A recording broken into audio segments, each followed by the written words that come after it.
Hey everybody, this is a review for the 98 Hines Ward card and also of course the 95 Hakeem Nicks card. I got a lot of playing time in with both guys, around 10 games each, so I'm fairly certain that I know how they play at this point, how they work for me and how they might work for you. Now starting off first, we're going to have some Hines Ward highlights, and right there you saw one of the main factors of this game I was not expecting, which is that he can make insane deep catches, and right there you see how hard he fights. He fights for every single yard. We weren't able to get it done that time, but he does fight. And that's one of the best things about this card, is that he's a fighter. He's going to fight, and he's going to get those tough first downs. And he's a great run blocker. Just one of the toughest receivers I've ever seen in real life and in this game. I don't think you'll have any problems using Hines Ward. I would recommend that anybody who has the coin go out and buy him now. He's one of the most perfect receivers I've ever used in every aspect of the game. Now we just have a few more Hines Ward highlights there. You see another one of those great catches. Soon we're going to be getting to the Hakeem Nicks, don't worry.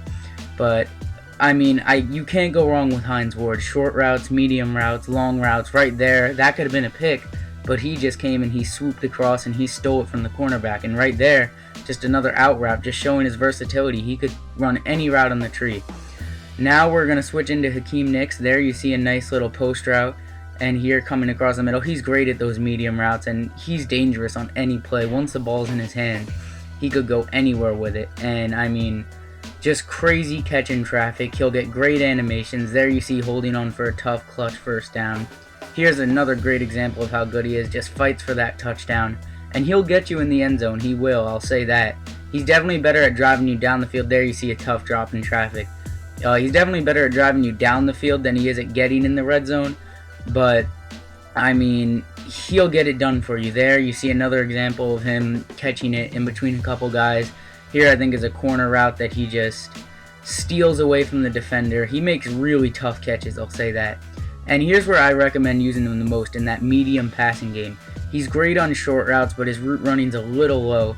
But in the medium game, he can catch passes and then he could turn them upfield for touchdowns on almost any play. Here's another great example of him catching it in traffic. And I believe this is the play right here. It's just about to be half. Just steals it away and he houses it. And I'm sorry for the celebration. I normally don't do that. But, you know, sometimes you get in those games where it's celebrating back and forth. Here, another great example. Just great possession catch right there. He can get it done. And he's just a really fun receiver to use. He's not the best receiver in the world, but you're going to have a lot of fun with this card, especially if you're a Giants fan. And I'd say that once he drops below 100k, I would recommend anybody picking him up. Just a couple more highlights here. He does break a few tackles, and you'll notice that right away with him. He doesn't do it as often as Hines Ward, but he will break a few tackles. So both of these cards, great wide receiver cards. I'd suggest even using them in a tandem if you can. But you can't go wrong with either of these guys. They're both a lot of fun. And this should have been a touchdown, but I messed up. But yeah, pick these guys up if you have the coins and you won't regret it.